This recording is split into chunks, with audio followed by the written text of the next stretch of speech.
बाबू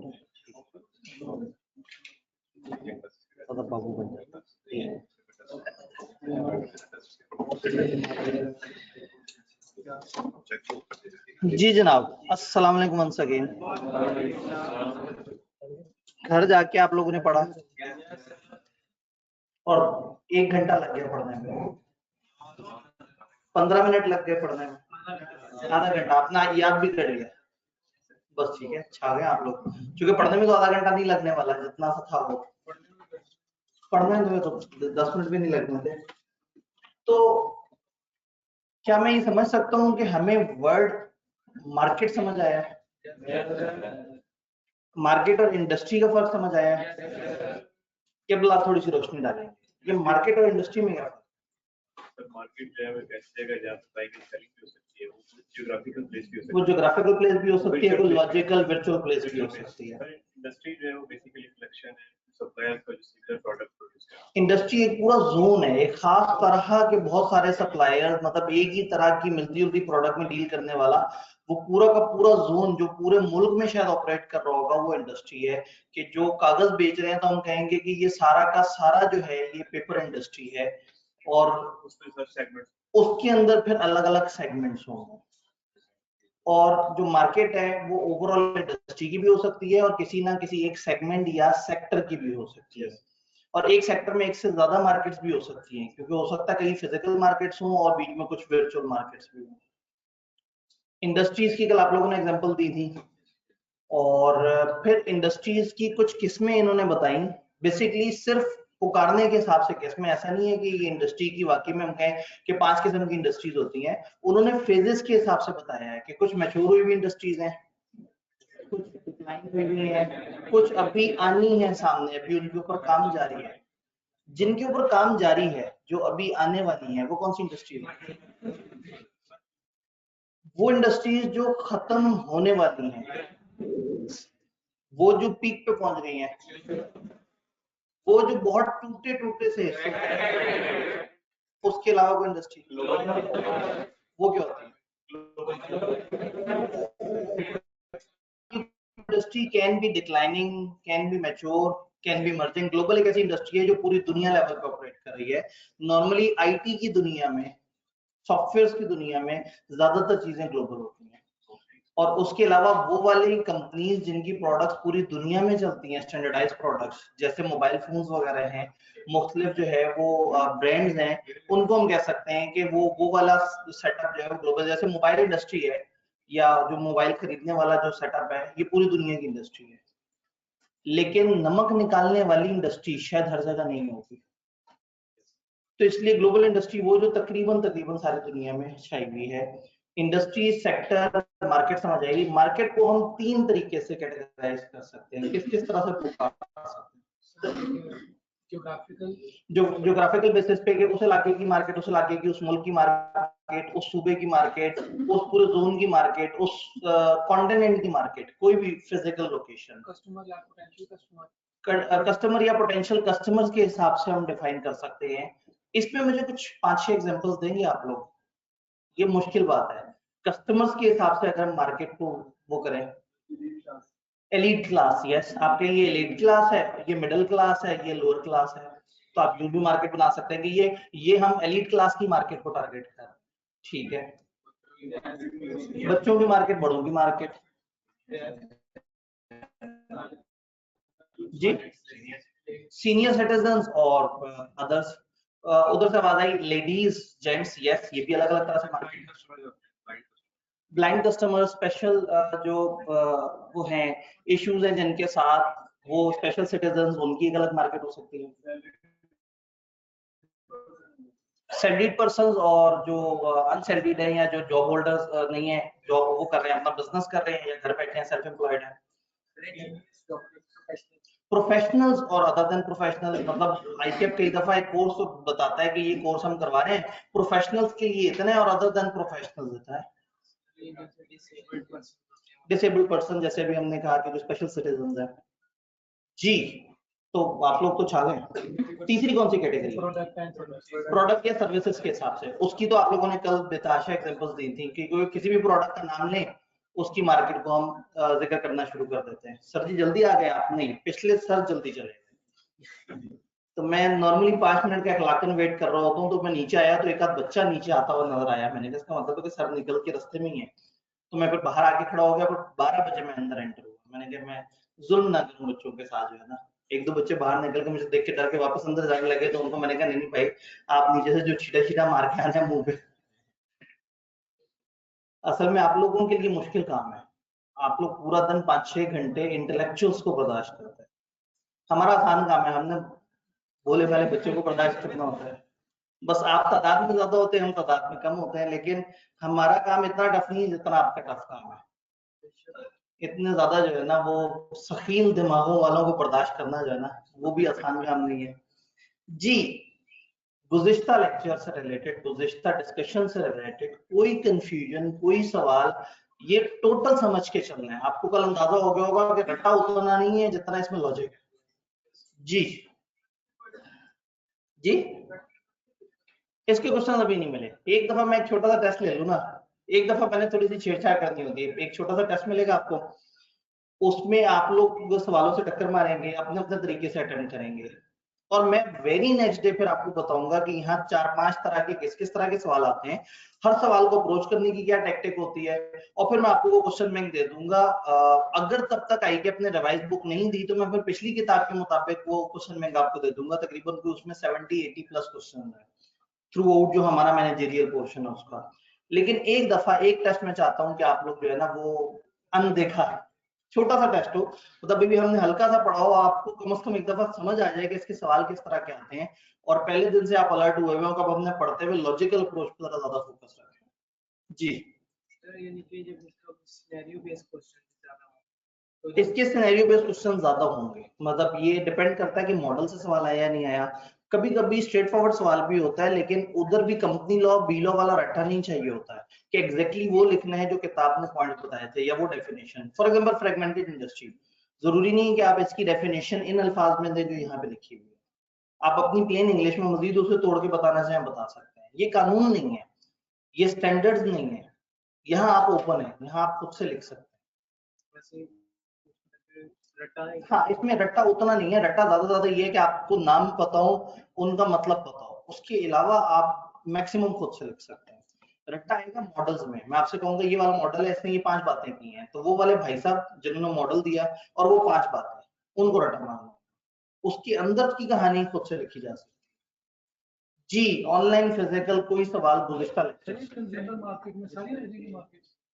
जी, असल में डिपेंड करता है ना कि कंज्यूमर्स किस तरह के, मतलब उन्होंने क्या है कि हम मार्केट को कंज्यूमर्स के हिसाब से भी तोड़ सकते हैं। अब कंज्यूमर हर मार्केट में मौजूद है। अभी तो हमने एक बड़ी मजे की डिबेट करनी है कि कस्टमर और कंज्यूमर में फर्क होता है। जिस भी दिन थोड़ा सा ज्यादा टाइम मिलेगा, लेकिन हम बीच में इस लेवल पे बहुत लंबा चौड़ा डिटेल में नहीं जाते। कभी कस्टमर कह देते हैं, कभी कंज्यूमर कह देते हैं, लेकिन दोनों में फर्क है और बिजनेस दोनों को अलग तरह से ट्रीट करते हैं।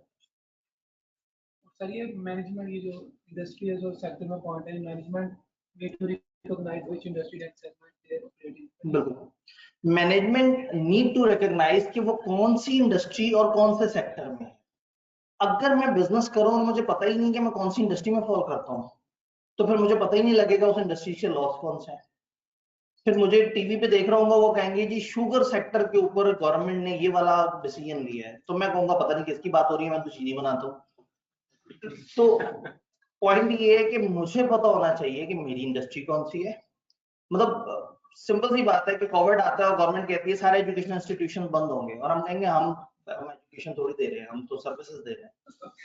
तो वी नीड टू नो कि हम अल्टीमेटली ब्रॉडर टर्म में एजुकेशन इंडस्ट्री के अंदर आते हैं।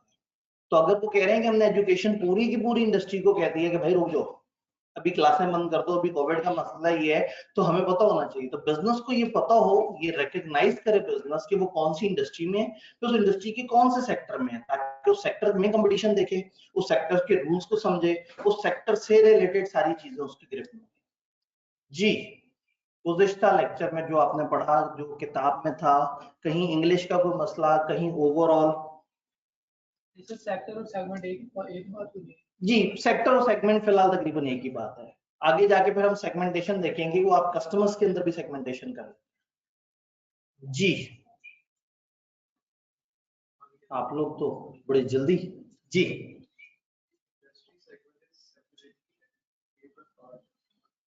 जी, इंडस्ट्री के अंदर सेक्टर वो सेगमेंट है, सेगमेंट हिस्से को कहते हैं।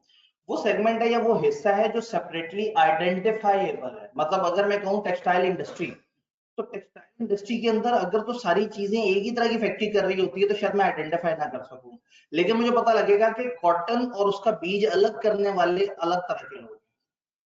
फिर जो कॉटन बच जाती है उसमें से धागा निकालने वाले और तरह के लोग हैं। उस धागे को जोड़ के कपड़ा बनाने वाले और तरह की फैक्ट्रीज हैं। उस कपड़े को कलर करने वाले और तरह की फैक्ट्री है। फिर उस कपड़े पे डिजाइनिंग करके उसको फाइनल फिनिश किसी प्रॉपर कुर्ते की फॉर्म में, किसी और पीस की फॉर्म में लाने वाले वो अलग लोग हैं। तो इसका मतलब है कि एक उसमें इंडस्ट्री में अलग अलग फैक्टर्स नजर आ रहे हैं, वो आइडेंटिफाइबल है। एजुकेशन इंडस्ट्री है, लेकिन ऑब्वियसली 5वीं जमात पढ़ने वाले और सीए पढ़ने वालों में थोड़ा सा फर्क है, ये थोड़े से ज्यादा मेहनती होते हैं। तो मतलब अच्छा नहीं, आप ज्यादा मेहनती नहीं होते? हाँ, थोड़े से ज्यादा मेहनती होते हैं। आप जरा कभी याद कीजिएगा बचपन में आप कितना पढ़ा करते थे। सोते हुए आपने, बल्कि 9th में तो आपके पास टाइम ही नहीं होता था। आप या पढ़ते थे या सोते थे, बीच में 1 आध घंटे के लिए क्रिकेट खेलने निकल जाते थे। तो आप लोग सुस्त हो गए मजीद, और आप समझ रहे पता नहीं आपने क्या तूफान मचाया। उस वक्त 10 सब्जेक्ट पढ़ते थे, अब 3 सब्जेक्ट पढ़ते हैं। उस वक्त कॉलेज जाना जरूरी होता था, डांट पड़ती थी, फाइन होते थे, जुर्माने होते थे। इस वक्त आजाद है। तो आप तो तनजुली की तरफ गए, स्मार्ट वर्किंग की तरफ आ गए। पर आप कहेंगे सर हम मैच्योर हो गए, हमारा दिमाग ग्रो कर गया, अब हम कम टाइम में अच्छा पढ़ लेते। मैं बड़ी मुश्किल से अपना हाथ रोका यहाँ पे। सर मैच्योर मार्केट एक दफा बताते हैं। मैच्योर मार्केट या मैच्योर इंडस्ट्री या मैच्योर सेक्टर या इस तरह से करके जो एक खास जगह पे पहुंच गया, अब उसमें मजीद कोई नई ग्रोथ नहीं आ रही। फॉर एग्जांपल प्लास्टिक की कुर्सियां। अब प्लास्टिक की कुर्सियों में अब को बहुत नई, बहुत तूफानी इनोवेशंस नहीं आ रही। वो एक खास जगह पे पहुंच के रुक गई है कि बस अब इसी तरह से चीजें आती हैं। या हम कहें कि एलईडीज या जो लाइट्स वगैरह हैं, ये खास जगह पे पहुंच गई हैं। अब इसमें कोई बहुत शदीद जिद्दत नहीं आ रही। हाँ, लेकिन एसी की मार्केट एक खास जगह पे रुक गई थी, फिर क्या हुआ, इन्वर्टर्स की तरफ चल पड़े, तो वो इंडस्ट्री ने अपने आप को थोड़ा सा टिल्ट किया। तो कुछ इंडस्ट्रीज ऐसी होती हैं जो खास पीक पे पहुंच गई हैं, अब उसमें मजीद कुछ नहीं होना। आपकी एफएससी के कॉलेज क्या नई वैरायटी ले आएंगे? 40 टेस्ट ले रहे हैं वो साल में, एक पूरे सीक्वेंस से पढ़ा रहे हैं। सिलेबस कुछ 25-30 साल में एक दफा रिवाइज होता है ओवरऑल। तो वही किताबें, वही टीचर्स हैं। टीचर सवाल कराते हुए आपको कहते हैं पेज नंबर 73 पे तीसरा सवाल निकाले, वो हम शुरू करने लगे। इतनी स्पेशलाइजेशन हो गई ना। अब उस इंडस्ट्री में क्या अब नई वैरायटी आ रही है जब तक सिलेबस चेंज ना हो। और सिलेबस चेंज होने के बाद थोड़ा सा अरसे डिस्टर्बेंस रहती है, फिर दोबारा से चल पड़ता है। और कुछ ऐसी हमारी तरह की इंडस्ट्रीज होती हैं जो हर वक्त बदल रही है। मतलब सेशन शुरू हो चुका हुआ है और अभी तक हमें हमारी अपनी किताब आई के अपने वेबसाइट पे डाली नहीं है, और ये लिख दिया है कि रिवाइज किताब होगी, और सिलेबस में चेंज भी कोई नहीं की। अब पता नहीं कौन सी जगह पे किस चीज को कम किया है, किसको ज्यादा किया है, हम अभी तक कंफ्यूज है और इंतजार कर रहे हैं कि किताब आए तो जरा उसकी शक्ल देखे। तो कुछ ऐसी भी इंडस्ट्रीज होती है जो हर वक्त ही बदल रही होती है जी। तो मैच्योर एक खास जगह पे पहुंच के रुक गए हैं, अब उसमें मजीद ग्रोथ नहीं है, और बस अब वो उसी तरह से चलते रहेंगे। और उन इंडस्ट्रीज में आपको बहुत ज्यादा ग्रोथ का मार्जिन नजर नहीं आ रहा, वो एक खास जगह पे पहुंचे हुए हैं और उसमें अब इनोवेशन खत्म है। सर ऑनलाइन में प्रॉब्लम ये है कि जब तक हम टॉपिक आप पढ़ा रहे होते हैं उससे रिलेटेड क्वेश्चंस करते हैं, तब आप नेक्स्ट टॉपिक पढ़ाना शुरू कर देते हैं और हमारे प्रीवियस टॉपिक के। जी असल में मैं नेक्स्ट टॉपिक पे बात बड़ी मजे की है कि अगर मैं टॉपिक पढ़ा रहा हूँ, बच्चे का सवाल आया, मैंने इधर देखा और तब तक मैं अगले टॉपिक पे चला गया, मैं कट ऑफ टाइम पे रुक के सवाल देखने की कोशिश करूंगा। एक ऐसा टाइम जब मैं एक बिल्कुल नई चीज बात करने लगा हूँ, तो एक दफा मैं रुक के सारे सवाल क्लियर करके फिर वो नई वाली बात शुरू करूंगा। तो वो कई दफा ये होता है कि आप 2-3 इंडस्ट्रीज की टाइप बता रहे हैं तो उसमें थोड़ा आगे निकल गए, लेकिन मैं डेली रुक के भी मौका दूंगा और हर अगले दिन भी मौका दूंगा कि पिछले दिन के सवाल जवाब जो है वो कवर हो सके। ठीक सर, ये ग्लोबल और इमर्जिंग सेम लग रही है। ग्लोबल किसी भी जगह फिट हो सकती है। ग्लोबल का ताल्लुक है कि एक ऐसी इंडस्ट्री जो पूरी दुनिया में, अब हो सकता है कोई एक ऐसी मैच्योर इंडस्ट्री हो जो ग्लोबल हो सकता है कोई ऐसी इंडस्ट्री हो जो डिक्लाइनिंग पे और तो ग्लोबल का मतलब है वो जो पूरी दुनिया में या ज्यादातर दुनिया में। और ये जो डिक्लाइन, मैच्योर और ये बाकी सारी हैं, ये फेजेस के हिसाब से इंडस्ट्रीज की कैटेगरीज है। कोई सवाल फिजिकल ऑनलाइन? जी, कंपेटिटर्स जो है ये सेम मार्केट में होंगे? कंपेटिटर्स एक ही मार्केट में होते हैं, मतलब एक ही सेक्टर के अंदर एक मार्केट में होते हैं। फिर ये देखते हैं कि क्या हमारा कोई दूसरा कंपेटिटर इसी सेक्टर की किसी और मार्केट में भी है, फिर वो उस मार्केट में घुस उसे तंग करते हैं। वो अदरवाइज ये होता है कि अपनी अपनी मार्केट में खेलते रहते हैं। तो जब मार्केट चेंज होती है तो फिर उसके डायनामिक्स भी चेंज हो जाते हैं। फॉर एग्जांपल 4 रेस्टोरेंट है, चारों के चारों एक ही इलाके में हैं और लोग वहां आके, चंद रेस्टोरेंट छोड़े, छोटे से होटल्स हैं या खाने वाले, और बर्गर शवारमा और इस तरह से कर रहे हैं। लोग आके बैठते हैं, इधर से बर्गर खा लिया, इधर से शवारमा खा लिया, पता लगा 2 बर्गर वाले उनका आपस में क्लैश भी है। अब ये वो मार्केट है जिसमें वो लड़ रहे हैं। एक बर्गर वाले ने चालाकी ये दिखाई कि उसने फूड पांडा वाला से राब्ता कर लिया और उस पर भी अपने आप को रजिस्टर करा दिया। अब वो एक अलग मार्केट में घुस गया, वो जो ऑनलाइन वाली मार्केट है। तो अब उस मार्केट में ये साथ वालों से compete नहीं कर रहा, लेकिन उस मार्केट में कुछ और कंपेटिटर है। तो साथ वाला जिस दिन ये रियलाइज करेगा कि मेरे इधर बिल्कुल करीब के बर्गर वाले ने अपने आप को इम्प्रूव किया है, वो भी उस मार्केट में चला जाए। तो नॉर्मली जिस मार्केट में लोग मौजूद होते हैं वो कभी कभी अपनी मार्केट बदलने की भी कोशिश कर रहे होते हैं ताकि अपनी सेल्स ज्यादा बेहतर कर सके। और इस वक्त तो 2 मोड बहुत कॉमन है, फिजिकल और ऑनलाइन, और तकरीबन हर इंडस्ट्री, हर सेक्टर में यही हो रहा है। ये जो बड़े बड़े यूटिलिटी स्टोर्स, बड़े बड़े ये सेटअप्स हुआ करते थे, अब ये इन्हें आहिस्ता आहिस्ता ये रियलाइज हो रहा है कि अगर हम अपने बड़े गोदाम बना लेते और अपनी पब्लिक प्लेस इतनी बड़ी ना बनाते तो हम ज्यादा फायदे में रहते, क्योंकि आधे से ज्यादा सेलिंग ऑनलाइन पे होना शुरू हो गई, एप्स पे होना शुरू हो गई है। लोग इतने सुस्त हो गए हैं कि वो एक लिस्ट भेज देते हैं, वो कहते हैं हमारे घर डिलीवर कर दो, चार्जेस ले लेना बेशक। ख्वारी से बचना चाहते हैं, फिरने से बचना चाहते हैं। तो ये जो लेयर नीड है, घर बैठे बैठे पिज्जा खाने की नीड, घर बैठे बैठे क्लास पढ़ने की नीड, इसकी वजह से वो बिजनेसेस को मौका मिला है कि वो उन डायमेंशन में जाएं जो डायमेंशन अभी तक उन्होंने एक्सप्लोर नहीं की थी। स्टूडेंट्स को बड़ा फायदा हुआ है, मेहनत करने वालों को बड़ा फायदा हुआ, वो साथ साथ अपने पैरेलल कुछ एवेन्यूज देखना शुरू हो गए, ऑनलाइन कमाना शुरू हो गया। ऑल्दो मतलब कुछ लोग वो यूट्यूब और उस तरफ चल पड़ते हैं, वो इतना आसान काम नहीं है, लेकिन बहुत सारे ऑनलाइन एवेन्यूज ऐसे हैं जहाँ फिजिकल बैठ के साथ साथ छोटी सी अर्निंग जनरेट कर सकते हैं। तो पुराने जमाने में टैलेंटेड बंदा जब तक नौकरी शुरू नहीं करता था तब तक अपने आप को साबित नहीं कर पाता था, ऑनलाइन ने तो सारी दुनिया ओपन कर दी। वापस जी, अंदरून लाहौर में तो फूड मार्केट वहीं पे है, फिजिकली है, वहाँ पे तो कोई जी इनने का अंदरून मार्केट में तो मार्केट वही है, वहां तो कोई ऑनलाइन नहीं है। असल में ऑनलाइन की खूबसूरती ये है कि नजर नहीं आती। इस कॉलेज को देख के, इसकी क्लास को देख के लगता है कि इनको ऑनलाइन की कोई जरूरत है, ऑनलाइन होना चाहिए नहीं। और क्या ऑनलाइन नजर आ रहा है कहीं? यस। तो ऑनलाइन कई दफा चल रहा होता है और पता भी नहीं लग रहा होता। आप अगर दराज.pk पे जाएं, आप एक प्रोडक्ट लिखें, उस प्रोडक्ट के आपको 25 सप्लायर मिल जाएंगे जो कि आपने अपने शहर में घूमते हुए कभी 15 से ऊपर सप्लायर नहीं देखे होंगे। तो उसमें वो अंदरून वाले सप्लायर भी मौजूद होंगे। तो वही बात है, वो सामने जरूर आपके, आप सामने आके थोड़ी बताएंगे हम ऑनलाइन भी डील कर रहे हैं। वो अपने फिजिकल वालों को फिजिकली डील करते रहेंगे क्योंकि वो भी एक इंपॉर्टेंट मार्केट है, और साथ में अपनी डायमेंशन बढ़ाएंगे और ऑनलाइन में एक और दुनिया को भी टारगेट कर रहे हैं।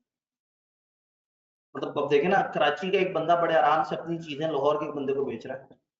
लाहौर का बंदा कभी वहां गया नहीं, बस सिर्फ उसने दराज पे जाके देखा, एक अच्छी सी ऐप पे चीजें खूबसूरत सी नजर आई, उसने देखा, ओके की, ऑर्डर किया और घर आ गई चीज। तो ये चीज अच्छी लगी कि आप लोग ना पहले ही दिन से बिजनेस में इंटरेस्ट ले रहे हैं, यही हमारा मकसद है। आपको अकाउंटेंट के साथ साथ जो है ना बिजनेसमैन बनाना है, लेकिन इतना ज्यादा भी नहीं बनना।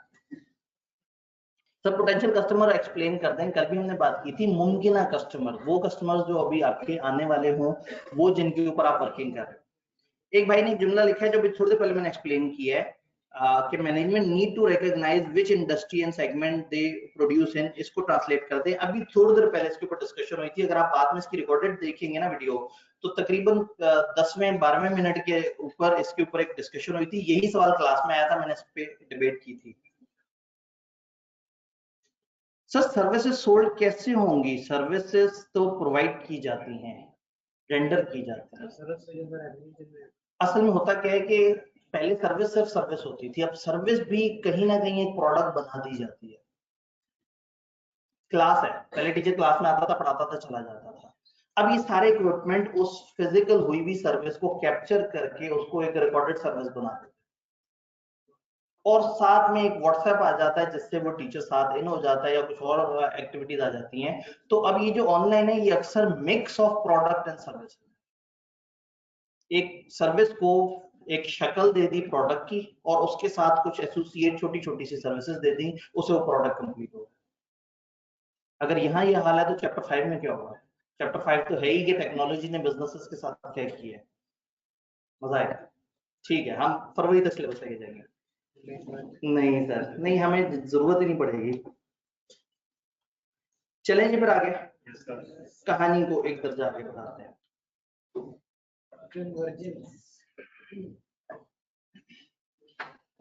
हम चलते चलते एक कॉन्सेप्ट पे पहुंच गए, कन्वर्जेंस। एक चीज जो मैं अक्सर आपसे रिक्वेस्ट करूंगा, पहले सुन लेना है, बाद में पढ़ लेना। आपको लगता है कि ये तो बहुत ही स्लो रूट से आ रहे हैं, तसल्ली से 15-20 मिनट बाद ही बताएंगे, सामने 4 लाइनें लिखी हैं, मैं जल्दी से पढ़ के पहले से ही नॉलेज हासिल कर लूं।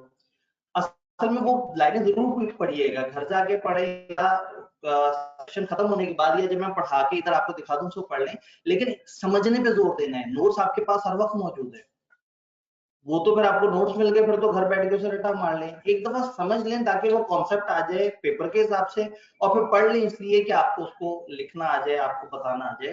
कन्वर्जेंस का क्या मतलब है? अब यकीन माने ये वाली क्लास इस मोड में मजबूरी थी, अदरवाइज मेरा बड़ा दिल कर रहा है कि मैं चलते फिरते जो है आप लोगों से गुफ्तगू करूं, लेकिन इन लोगों से फिर मैं बहुत ज्यादा दूर हो जाऊंगा।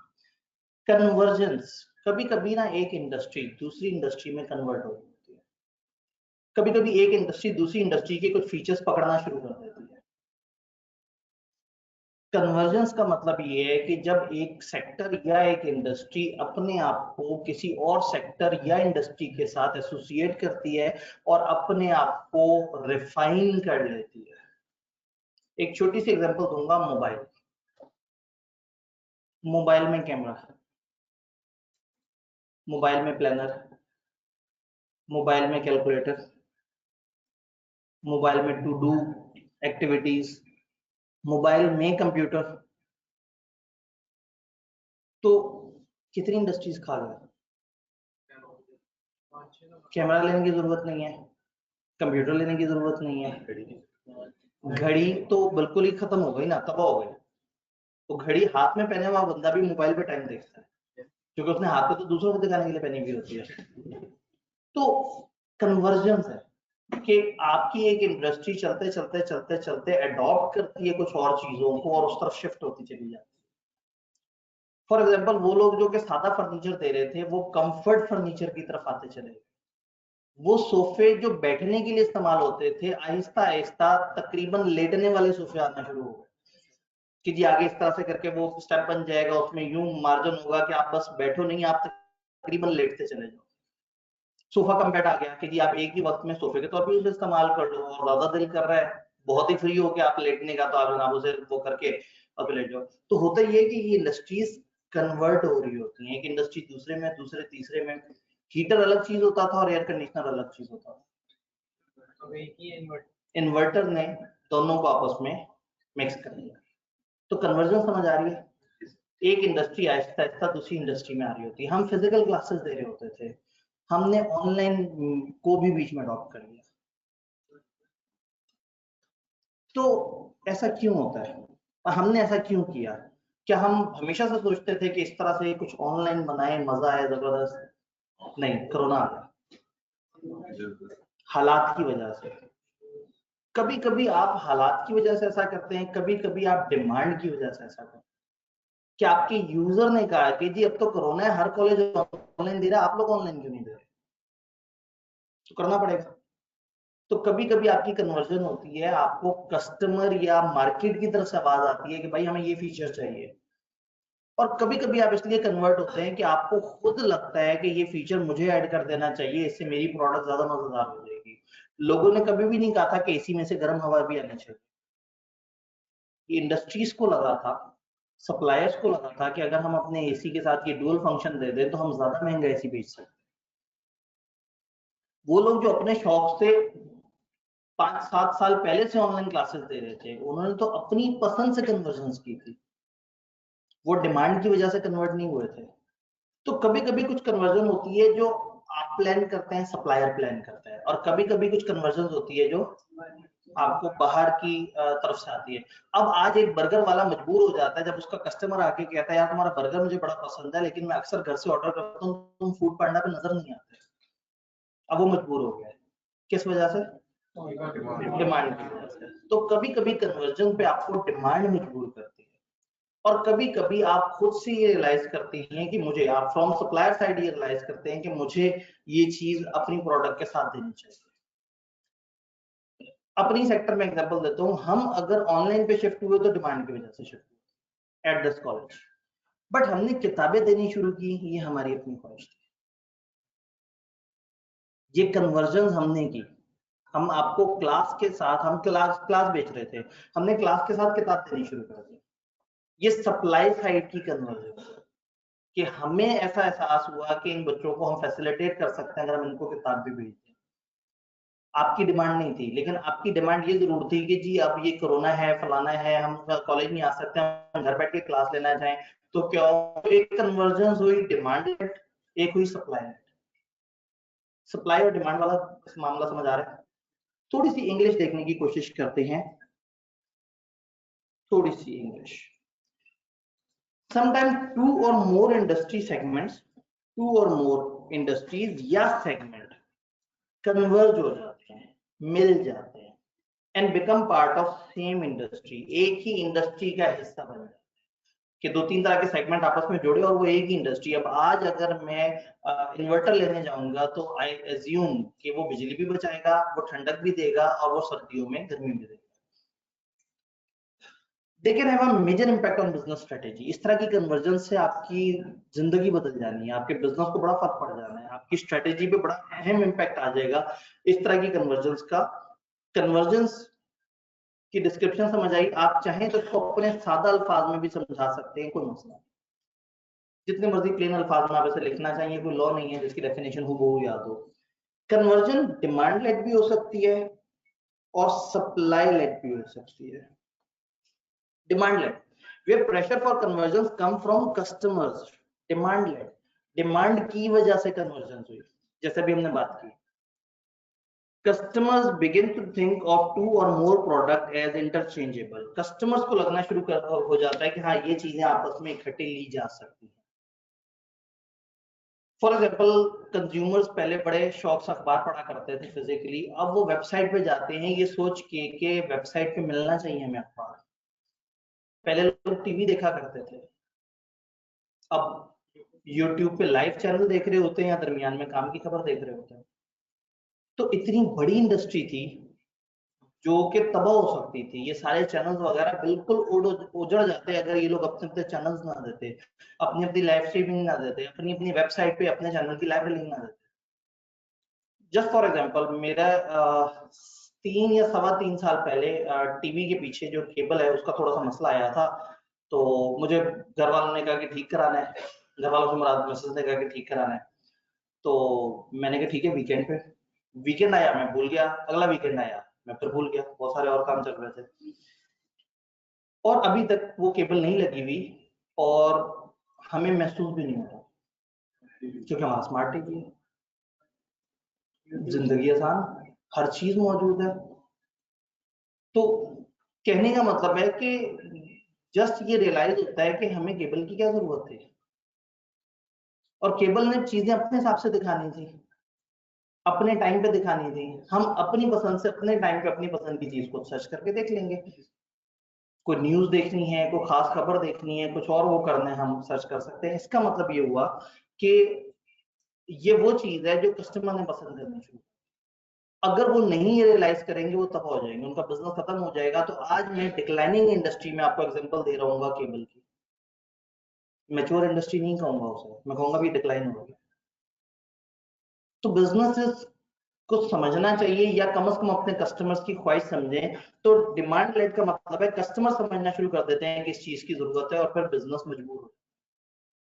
दूसरी तरफ supply led conversion, supplier see a link between different industry. Supplier देखता है यार ये चीज जोड़ी जा सकती है, मैं इसको उसके साथ मिला के वो कर सकता हूँ, मैं क्लास के साथ किताबें दे सकता हूँ बच्चों को, मैं इस तरह से कर सकता हूँ, मैं इस तरह से कर सकता हूँ। फॉर एग्जांपल एक ऑनलाइन पोर्टल पे हम क्लास के साथ टेस्ट सेशन दे देते हैं। टेस्ट सेशन एक और वेबसाइट पे पड़ा हुआ होता है, क्लास एक और जगह होती है, दोनों को जोड़ के दे देते हैं। बच्चे ने कभी नहीं कहा हमें लगता है कि अगर हम उससे साथ में टेस्ट देंगे, चूंकि वो ऑनलाइन यूजर हो तो ज्यादा फायदा हो जाएगा। इनको नजर आता है कि हम बच्चों को किताब साथ में दे देंगे उसका फायदा हो जाएगा। तो ये सारी सप्लाई लेड है जिसमें सप्लायर इज थिंकिंग कि उसको अपनी स्ट्रेटेजी बदलनी चाहिए और कुछ ऐसा करें। अच्छा उससे क्या होता है, आप कंपेटिटिव भी हो जाते हैं।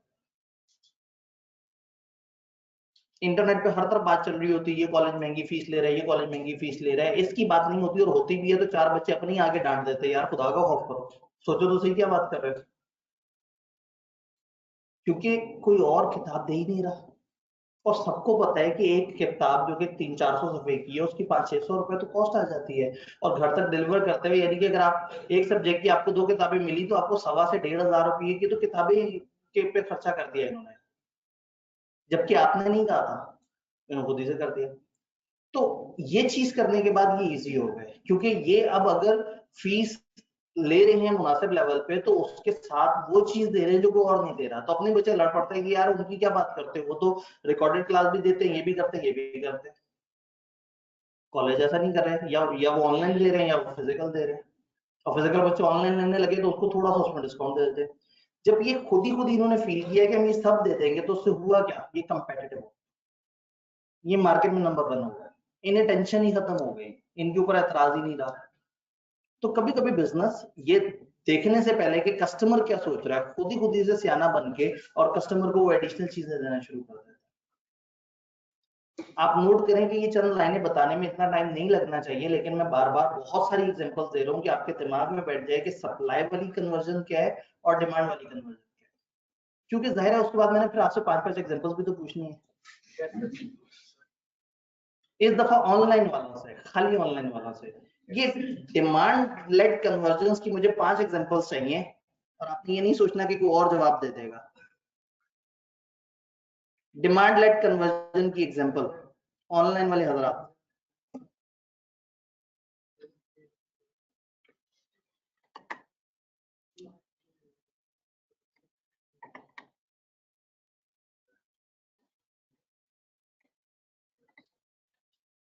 करीम,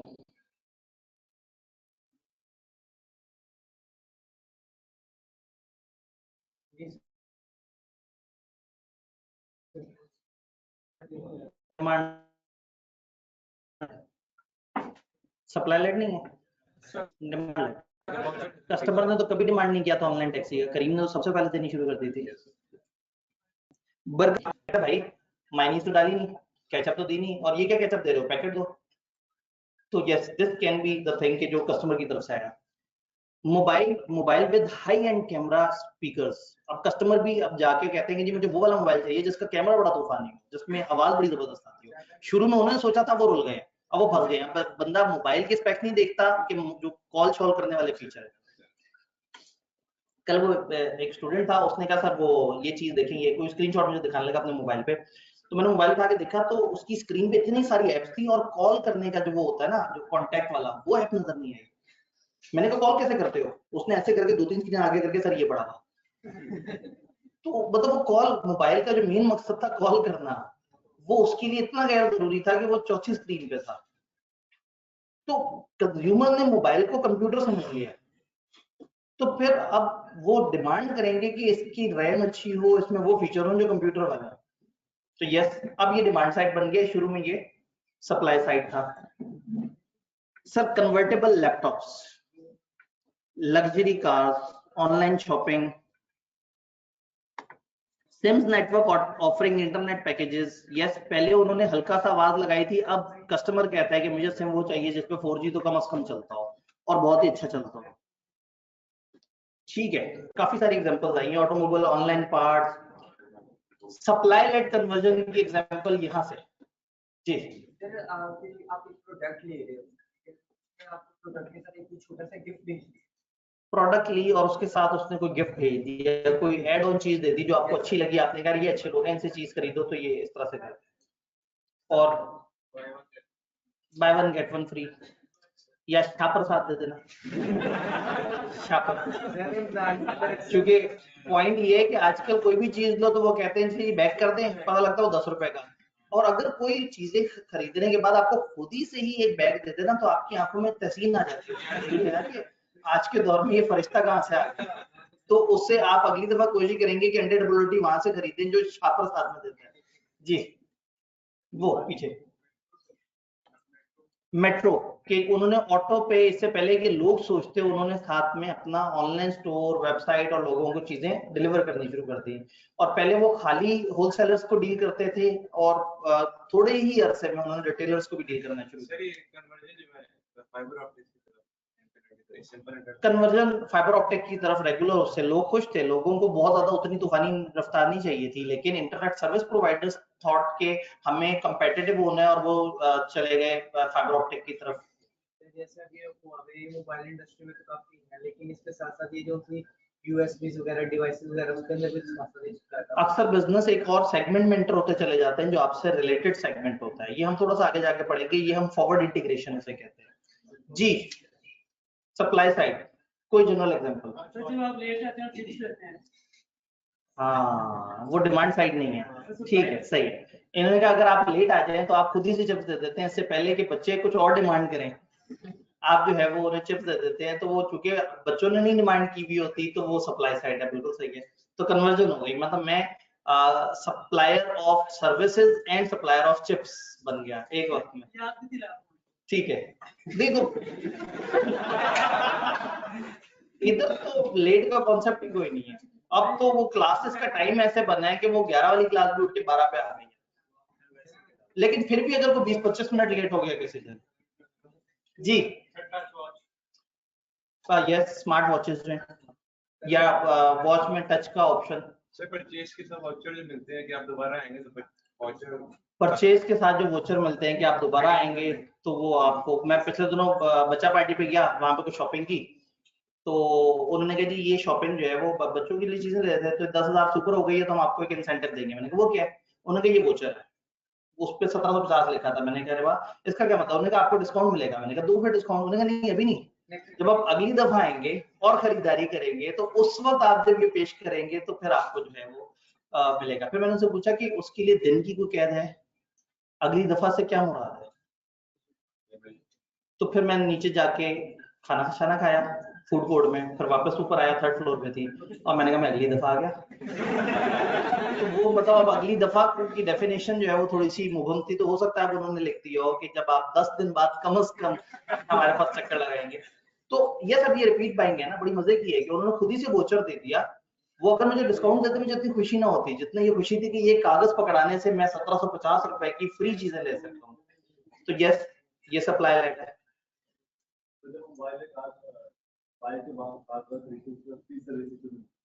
जब मोबाइल ने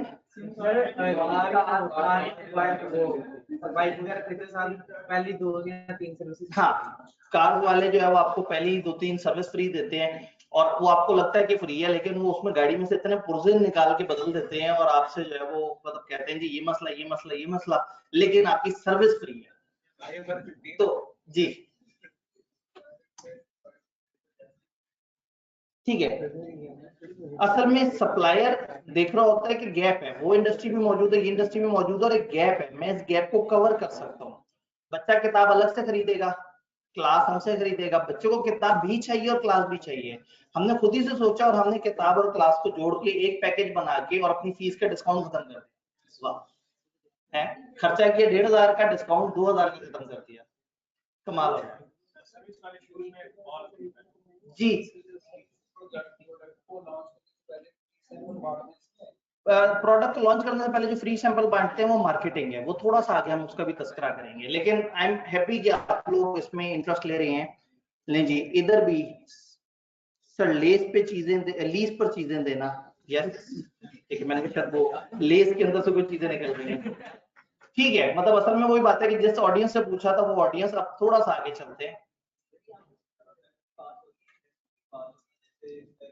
इंडस्ट्री की बात हो रही है, एक इंडस्ट्री या उसका सेगमेंट। अगर आप थोड़ा सा देखें तो हम कह रहे हैं समटाइम 2 और मोर इंडस्ट्रीज या सेगमेंट, एक ही इंडस्ट्री के 2 सेगमेंट जुड़ जाते हैं। बिल्कुल। अब अगेन, हाँ, कई दफा क्या होता है कि 2 अलग अलग इंडस्ट्रीज जुड़ती हैं और कई दफा एक इंडस्ट्री के 2 अलग अलग सेगमेंट जुड़ते हैं। तो कपड़े बेचने वाले अगर जूते बेचना शुरू कर देते हैं ये सोच के कि कपड़े खरीदने हैं तो लोग आ ही रहे होंगे, तो व्हाई नॉट कि हम जूते भी वहां पर रख दें। तो ये 2 अलग अलग इंडस्ट्रीज हो गई। मर्दों के कपड़े बेचने वाले औरतों के कपड़े भी रखना शुरू कर दें तो वो सेगमेंट में एंटर हुए हैं, उसी इंडस्ट्री के एक और सेक्टर या एक और तरह की मार्केट में एंटर हुए हैं। तो एक ही इंडस्ट्री के अलग अलग सेगमेंट्स में भी हो सकता है ये काम, और ये अलग अलग इंडस्ट्रीज में भी हो सकता है।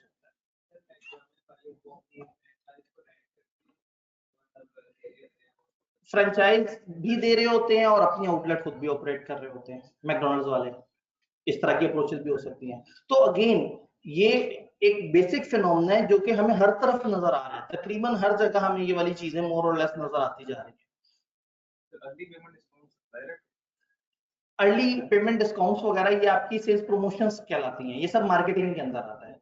यानी इसमें बेसिकली आप कोई नई चीज नहीं दे रहे, आप फैसिलिटी दे रहे हैं या उसमें थोड़ा सा रिलैक्सेशन दे रहे हैं। ये बात आपको समझ आ गई। अब इससे एक कनेक्टेड टॉपिक जो सामने आपको नजर नहीं आएगा, और जैसे मैंने आपको दिखाया आप फौरन से वाली साइड खोल लेंगे। नहीं, मैं बहुत आगे जाने वाला हूँ।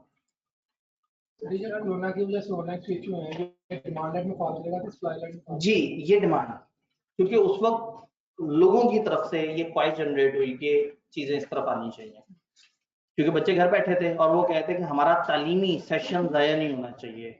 वो कहते हैं हम खुद जाया करें तो ठीक है, आपकी वजह से जाया नहीं होना चाहिए। तो हमने उन्हें ऑप्शन दे दी, फिर उन्होंने अपनी पसंद से जाया कर। मार्केट सेगमेंटेशन, आपको सेक्टर समझ आए? अब आप एक मार्केट के अंदर है, मार्केट को कई दफा आप डिफरेंट तरह के लोगों के हिसाब से डिवाइड कर देते हैं। आपकी एक मार्केट है, फॉर एग्जांपल वो एक खाने पीने की मार्केट है या फॉर एग्जांपल मोबाइल्स की मार्केट है, आप उसको अलग अलग सेगमेंट्स के हिसाब से बांट लेते हैं। फॉर एग्जांपल हफीज सेंटर में बैठा हुआ एक दुकानदार ये सोचता होगा कि मेरी दुकान में आने वाले लोग 3 तरह के होते हैं, क्या 40 साल से ऊपर होते हैं, या एक यंग बंदा होता है जो 20 से 40 साल के दरमियान है, मैंने बड़े आराम से अपने आप को भी ना यंग वाली कैटेगरी में डाल दिया, या 20 साल से छोटे जो है वो बड़े खिलंडरे से बच्चे आते हैं। तो उसने अपने तौर पे सोचा हुआ है कि ठीक है जी 40 साल से ऊपर के जो लोग आएंगे उनको मैंने कौन से बोल बोल से मोबाइल दिखाने हैं जिसमें उनके काम की चीजें होनी चाहिए। जो 20 साल से नीचे वाले बच्चे हैं उनको मैंने किस तरह के मोबाइल दिखाने हैं जिसमें कौन सी एप्स और किस तरह के शुगल मुगल वगैरह ज्यादा होने चाहिए। 20 से 40, तो उन्होंने क्या कर लिया, कैटेगराइज कर लिया अपने कस्टमर्स को कि ये 3 तरह के कस्टमर्स। अपनी ही मार्केट को, अपनी ही फिजिकल दुकान में आने वाले लोगों को अलग अलग कैटेगरीज में डिवाइड। क्यों? ताकि वो सही बंदे को सही चीज प्रोवाइड कर सके। तो कोई भी बिजनेस अपने कस्टमर्स को किन किन बेसिस पे डिवाइड कर सकता है? ये कॉलेज किस बेसिस पे अपने कस्टमर्स को डिवाइड कर सकता है? ऑनलाइन पढ़ने वाले, फिजिकल पढ़ने वाले, लाइव स्ट्रीमिंग पढ़ने वाले। सब्जेक्ट्स के हिसाब से डिवाइड कर सकता है, टीचर्स के हिसाब से डिवाइड कर सकते हैं, यस। टाइम के हिसाब से, ये सुबह वाली क्लासेस है, ये शाम वाली क्लासेस है। फी के हिसाब से कि ये फुल पेमेंट वाले हैं या इंस्टॉलमेंट्स वाले हैं। जेंडर के हिसाब से कि ये मेल्स हैं ये फीमेल्स हैं। ऑब्वियसली दोनों पे स्ट्रेटजीज डिफरेंट है। और जी है ऑनलाइन में इजी ले रहे आप। असल में जो हमारा मकसद था ना कि हम यहाँ पे इस एनवायरनमेंट में शायद उस तरह से नहीं केयर कर सकेंगे या उतनी डिसेंसी नहीं दे सकेंगे, ऑनलाइन में डिसेंसी मिल जाती है। जो हमारा मोटो था कि यहाँ पे वो डिस्टर्बेंस ना हो, या तो हम कैंपस को बहुत ही शशकेदार कर दे, बहुत ही ज्यादा इसमें एक्स्ट्रा से चीजें मौजूद हो जो कि हम दोनों जेंडर्स को प्रॉपर सेग्रीगेट कर सके, उनको खास तौर पे अलग से ट्रीट कर सके। हमारा बिल्कुल थोड़ा सा फासले पे और कैंपस हमारा ये काम हो रहा है। तो ये कैंपस जो है वो छड़ों के लिए बनाया। ये कैंपस जो है वो उन बच्चों के नाम पे जो हॉस्टलाइट है, क्योंकि वो हॉस्टलाइट बच्चे जो है ना वो बस अजीब अजीब सी जो है वो लग रहे होते हैं, उनको देख के हर कोई परेशान हो जाता है। तो हमने कहा ये सारे एक जगह इकट्ठे कर देते हैं, तो सारे हॉस्टल वाले इस कैंपस में इकट्ठे करते हैं जी। एरिया वाइज सेग्रीगेट किया जा सकता है। यस, हम अक्सर कहते हैं कि जी हमारे कैंपस में इतनी बड़ी मेजोरिटी पख्तून की आती है, इतनी बड़ी मेजोरिटी जनूबी पंजाब की आती है। जैसे इस वक्त सेशन के स्टार्ट में सैलाब वाला था तो हमने 1 हफ्ता डिले किया है ओइंग टू सम रीजन, और उनमें से एक रीजन ये भी थी कि चूंकि ये जो सैलाब ने जिन इलाकों को हिट किया, हमारा एक बहुत बड़ा कस्टमर बेस उन इलाकों से उठ के आ रहा है। अर्ली बर्ड डिस्काउंट भी देते हैं, जो पहले गिरी में कराते हैं तो आप यूं भी कर सकते हैं, जो अर्ली जो जमा कराने वाले हैं उनको अलग ट्रीट करने, बाद में अलग अलग तरह से सेगमेंट्स कर सकते हैं, टीचर वाइज सेगमेंट कर सकते हैं कि ठीक है जी ये जवाब साहब के स्टूडेंट हैं, इनका कोई मसला हुआ तो मुश्किल में आ जाएंगे। ये आब्दी साहब के बच्चे हैं, खैर है वो आब्दी साहब भी शरीफ आदमी है, बच्चे ज्यादा तो उन्हें कहेंगे, वो कहेंगे यार पता नहीं क्या हो रहा है, किस तरह से हो रहा है, चल जाएगा काम, 2-3 दिन तक गुजारा हो जाएगा। तो टीचर्स के हिसाब से भी कर सकते हैं। असल में जाहिर है कैंपस की एडमिनिस्ट्रेशन में होता है वो जरा ज्यादा, उससे लोग डरते ज्यादा है। टीचर तो जैसे ही सारे शरीफ होते हैं, लेकिन खौफ किसी का ज्यादा होता है। सीए फाइनल में मेरे से डर जाते हैं वो बिला वजह, हालांकि मैं उधर भी उतने ही शरीफ होते हैं जितने यहाँ जी। पैदल आने वाले बच्चे जिनके पास कन्वेंस है, यस, कॉलेज को देखना है कि अपने कैंपस की लोकेशन क्या रखे, किस टाइम पे क्लास रखे, बाइक पे कितने लोग आते हैं, पैदल कितने लोग आते हैं। अभी पिछले दिनों एक कॉलेज जब अपने कैंपस को प्लान कर रहा था तो उनको बहुत ज्यादा मुश्किलात हो रही थी। वो चाह रहे थे कि इस इलाके में कैंपस मिले ताकि पैदल वाला बच्चा भी उन तक पहुंच जाए, और फिर जब इस इलाके के बहुत महंगे रेट्स मिले और बहुत मुश्किल था तो फिर उन्होंने थोड़ा सा एरिया आगे किया, बट उसके बाद वो पैदल बच्चे की रीच आउट हो गए। तो ऐसा होता है, आपको ये सारी चीजें सोचनी होती हैं। सर सीए में स्टेज वाइज सेगमेंट बना सकते हैं, बिल्कुल सही कहा। पीआरसी के बच्चे, कैफ के बच्चे, पीआरसी के बच्चे इनको पढ़ने का नहीं कहना, कैफ के बच्चे हैं इनको इनके हाल पे छोड़ दे, थोड़ा थोड़ा सा कह दिया करे। सीफैप के बच्चे आप इन्हें कहें ना कहें, ये बेचारे खुद ही आके कह के सर जी हमने पढ़ना है, हमारा पेपर है। तो कैटेगरी के हिसाब से भी कर सकते हैं, क्लास वाइज सेगमेंट बना सकते हैं। तो सेगमेंट कई तरह से बन सकते हैं, मुख्तलिफ तरह के बिजनेस मुख्तलिफ तरह से सेगमेंट बना सकते हैं। कॉलेज को छोड़ दें, कोई भी बिजनेस सेगमेंट आप मुझे 10, 12, 15 तरह के सेगमेंट्स बता सकते हैं, क्या क्या कैटेगरीज हो सकती हैं। Gender,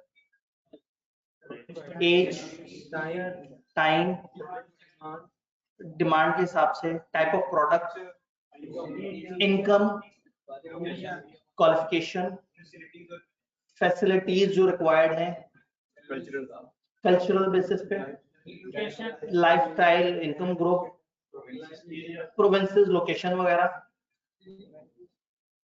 sometime religion, sometime if you are selling something,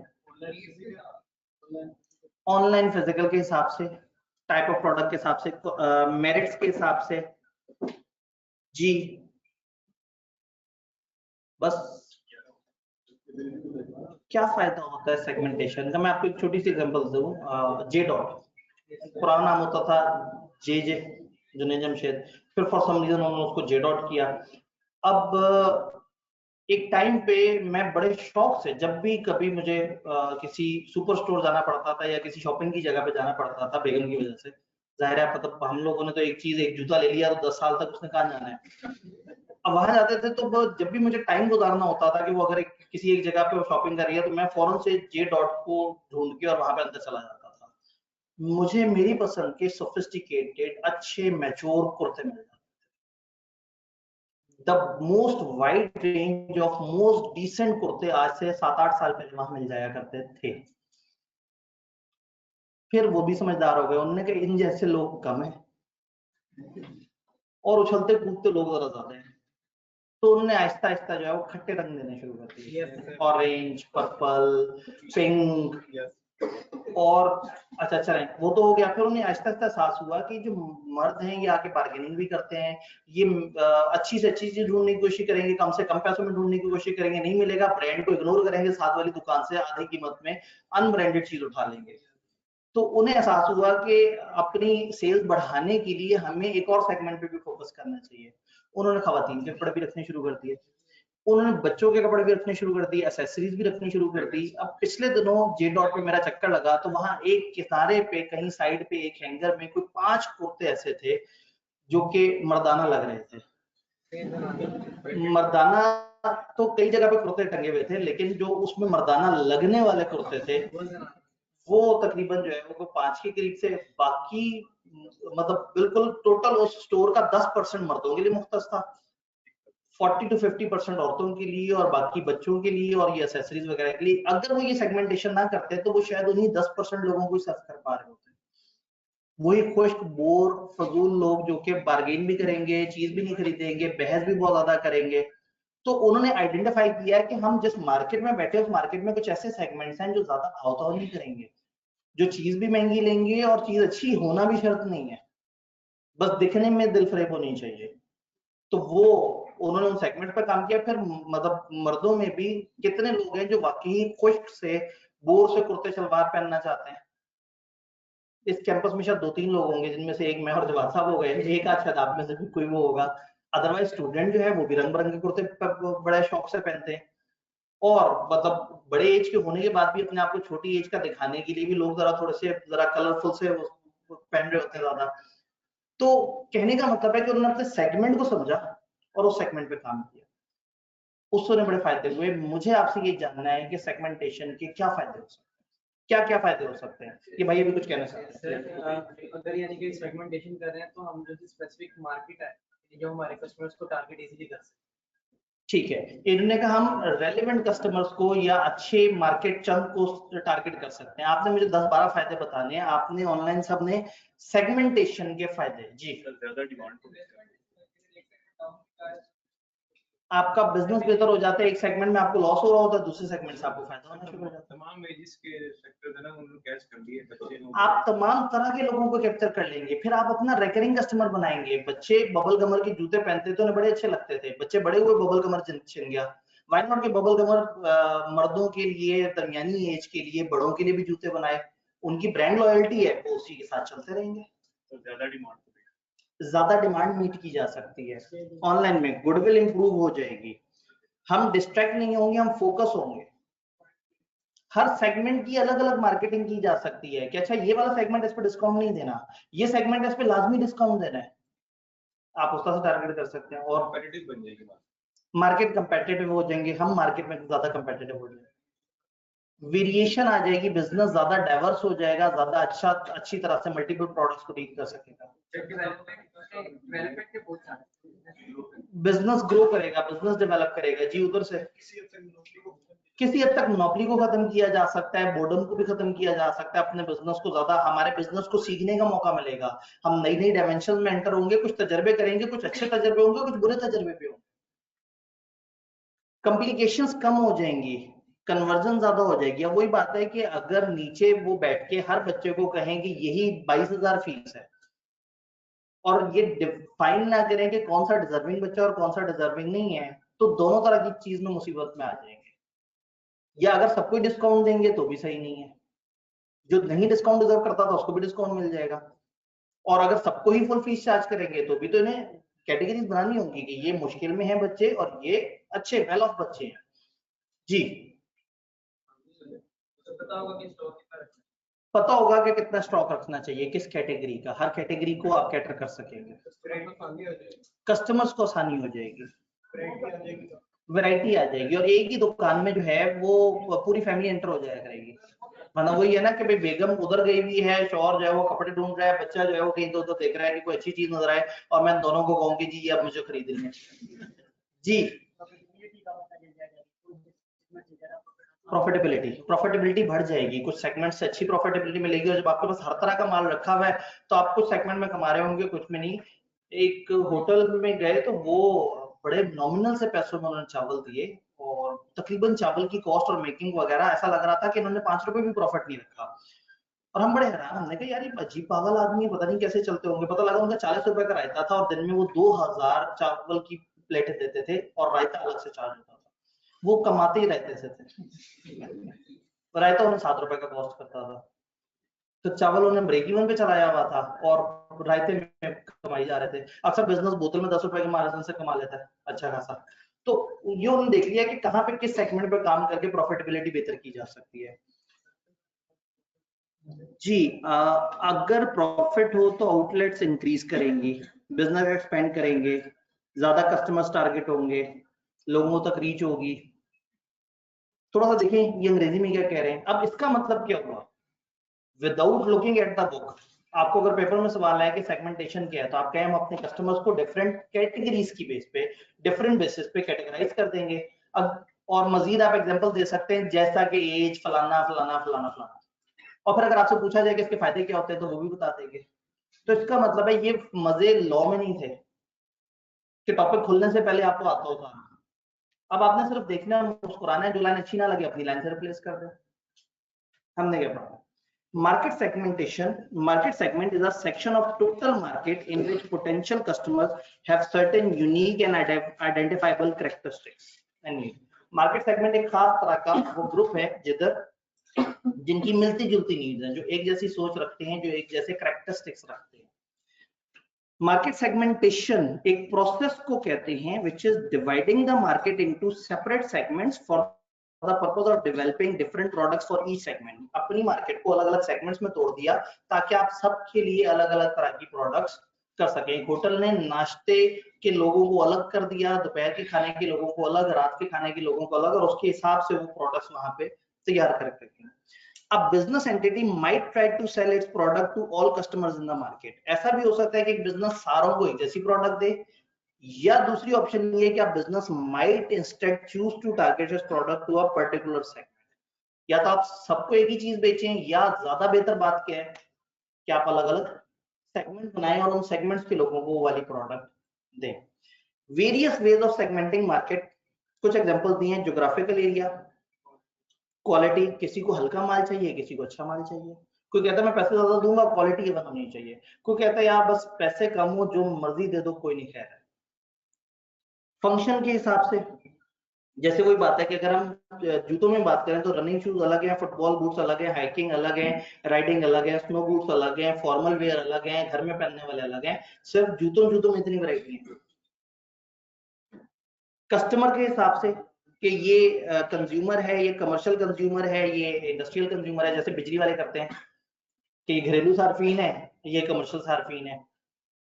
social status या सोशल ग्रुप, कौन से उससे बिलोंग करते हैं, कौन सी क्लास है उनकी, एज, बड़े हैं, बच्चे हैं, दरमियाने हैं, लाइफस्टाइल, बहुत सारी वेज है जिसमें हम सेगमेंटेशन कर सकते हैं। आपने ये पढ़ा, जरूरी नहीं से याद करें, आप खुद से भी 5-6 लिख सकते हैं। अगर किसी को लगता है कि वो खुद से नहीं लिख पाएगा, वो बेशक याद कर ले, लेकिन अगर कॉन्सेप्ट समझ आया हुआ है तो आप खुद से लिख सकते हैं। हाँ, बजट के हिसाब से, क्योंकि वो फिर देखना चाहते हैं कि किस तरह का कस्टमर है, उसकी क्या नीड है, और उनके पास हर तरह का माल पड़ा हुआ होता है क्योंकि उन्होंने हर तरह के कस्टमर को डील करना है। मार्केट सेगमेंटेशन के कुछ बेनिफिट्स मैंने दिए और उसके साथ लिखा हुआ है ट्यूटर नोट। ट्यूटर नोट आपको किताब में जहां नजर आए आप समझ जाइएगा कि ये चीज आईकेप की किताब में नहीं है, बट बीइंग टीचर मुझे लगता है कि ये एहतियातन आपको पता होना चाहिए। आईकेप हो सकता है समझे कि जब बच्चों को सेगमेंटेशन का पता है तो अगर हम उससे पूछेंगे बताओ इसके क्या फायदे हैं, तो बच्चा अपने दिमाग पे खुद ही से जोर डाल के उसके फायदे बता सकेगा। तो खैर, इसको सिर्फ एक हल्की सी आपने रीडिंग दे देनी है। हमने इतने सारे फायदे तो देखे। हम कस्टमर की नीड ज्यादा बेहतर मैच कर सकते हैं, बेहतर प्रॉफिट्स कमा सकते हैं, बेटर अपॉर्चुनिटीज ग्रोथ के लिए आ सकती हैं, ज्यादा कस्टमर्स को रिटेन कर सकते हैं। क्यों? क्योंकि वो अलग अलग एजेस में हमारे पास ही आ रहा है। अगर बीकन हाउस ही अपनी यूनिवर्सिटी दे देगा तो बीकन हाउस से पढ़ा हुआ उसी की यूनिवर्सिटी में जाने को प्रेफर करेगा जिस सिस्टम को पसंद कर रहा है। अगर स्कैन ही अपना सीए फाइनल दे देगा तो उससे जिंदगी आसान हो जाएगी। अगर वो कॉलेज जो पीआरसी में अच्छा है, अगर वो अपने ही कैफ पे फोकस कर लेगा तो अपना बच्चा अपने पास रहेगा, तो ज्यादा देर तक रिटेन रख सकते हैं। मार्केटिंग की कम्युनिकेशन को टारगेट कर सकते हैं, कौन से लोगों को किस तरह का पैगाम भेजना है।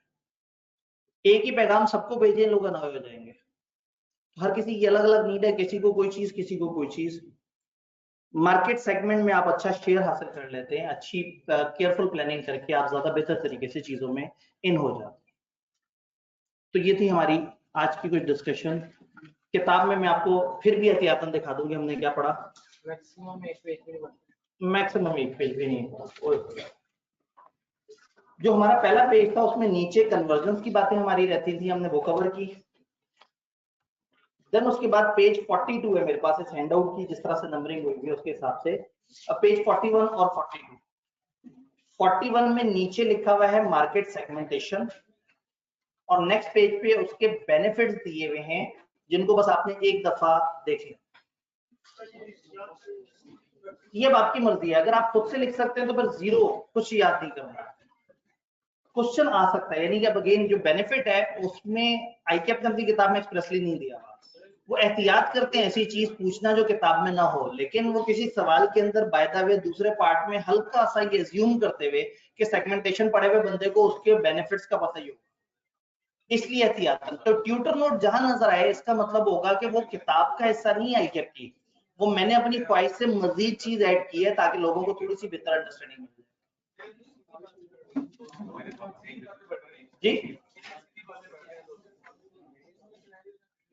जी इन्होंने कहा हम तो इतनी सीधी सीधी बातें पढ़ रहे हैं, तो उसमें सिनेरियो कैसे बनेगा, इसके लिए हमें मंडे का इंतजार करना पड़ेगा ताकि मैं बता सकूं कि सिनेरियो कैसे बनता है, पर ट्यूसडे को मैं उसको एक्सप्लेन कर सकूं कि उनको फिर हमने खेलना कैसे है। ये एंड ऑफ।